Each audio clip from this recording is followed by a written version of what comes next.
অন্তর্বর্তীকালীন সরকার সেখানেও একটা ডালমে কুচকালা হয়। এটা একটা আমার মনে হয় যে এটা অত্যন্ত গর্হিত একটা কাজ করেছেন।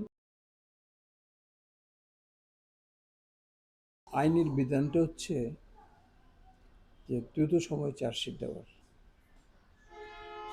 30 দিন, তারপরে 30 দিনের মধ্যে যদি সে তদন্তকারী কর্মকর্তা মনে করে যে সময় বাড়ানো দরকার, সময় আদালতের অনুমতি নিয়ে বাড়াতে পারে।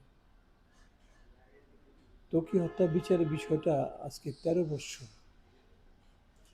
আইনের কোনো নর্মে এটা আইনসিদ্ধ কোনো ঘটনা না, এবং এটা সম্পূর্ণ বেআইনি, মানবাধিকার বিরোধী এবং আইনের শাসন থেকে বঞ্চিত ভিকটিম হচ্ছে ত্বকী হত্যাকাণ্ড।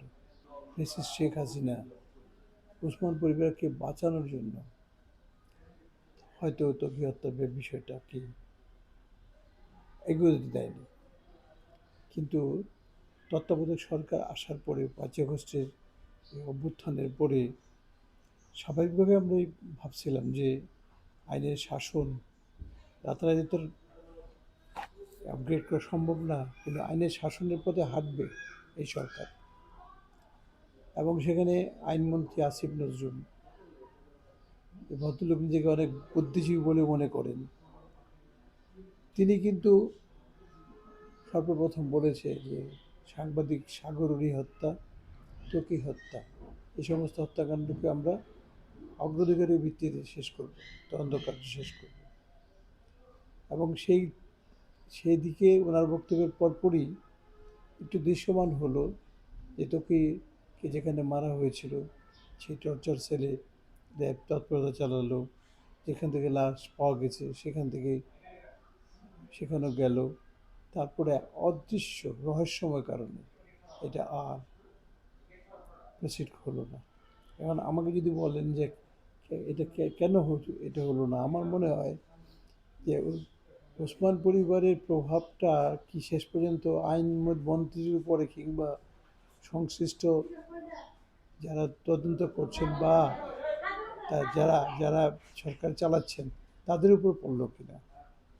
এবং আমরা বিক্ষুব্ধ, আমরা খুবই বিক্ষুব্ধ যে আমরা তো কি লাশকে সামনে রেখে আমরা বলেছিলাম, শপথ নিয়েছিলাম যে ত্বকী হত্যা বিচার না হওয়া পর্যন্ত আমরা ঘরে ফিরব না।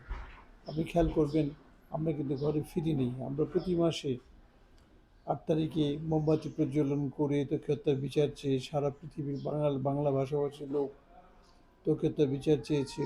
ঐতিহাসিক হরতাল হয়েছে, যেটা বাংলাদেশের স্বাধীনতার পরে এত প্রতিবাদী হরতাল ত্বকী হত্যার পরে নারায়ণগঞ্জে হয়নি।